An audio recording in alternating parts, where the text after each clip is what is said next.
I'm here with Harold Koda, the curator of the Costume Institute at the Metropolitan. Harold, what a fabulous moment to have McQueen. It's all over the news. Yeah, so exciting. So exciting for the Metropolitan. It's been a year in planning, and of course it becomes a perfect storm with Sarah doing Katie Newton's gown. When I walked into the exhibition, I thought of Lee. The emotion, passion, and attention to detail he had for everything that he did. The Sunday that he walked along the beach at Fairlight and came to work on the Monday morning with bags full of razor clamshells, the studio smelt like the sea.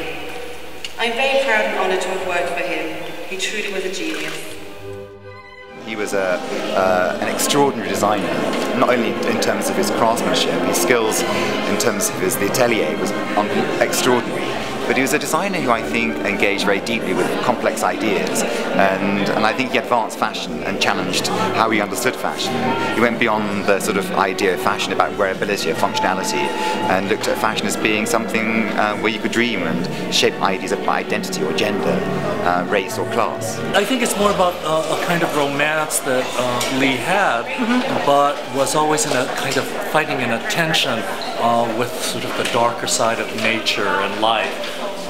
He loved heaven and hell, man and beast, machine and man. He would often say that it was the ugly things in life that appealed to him rather than the beautiful things. And as you walk through the show, you're very much aware of this contrast between the beautiful and the grotesque. And as a tailor, which is the way I think of McQueen, yeah. Beautiful jackets, beautiful tailoring, would you say that that was, as opposed to the flou of couture and the dresses, would you say he'll be remembered as a tailor? I think it's interesting. He started as a tailor on Savile Row. Yes. And his tailoring's impeccable. And I think what's interesting about his tailoring is how he was able to combine the rigors of tailoring with the playfulness or spontaneity, this one in particular. I mean, to give an example of what... And here we have the hard shoulder, the nipped-in waist, which is right. very McQueen silhouette, but then he would deconstruct the skirt. So a very playful approach to tailoring. And I think because he knew the rules so well, he was able to subvert them. Both being British, but from such different backgrounds, we studied tailoring in Savile Row, as we both respected the tradition of British tailoring, sharing a similar sense of humour with a similar group of friends. I think of Lee's creative soul, the shows I rarely got to go to because I was always doing a collection myself.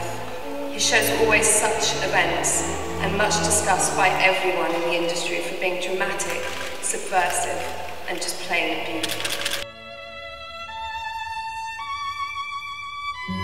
DNA is just transfusing itself into a very modern, very beautiful manifestation through Sarah's work.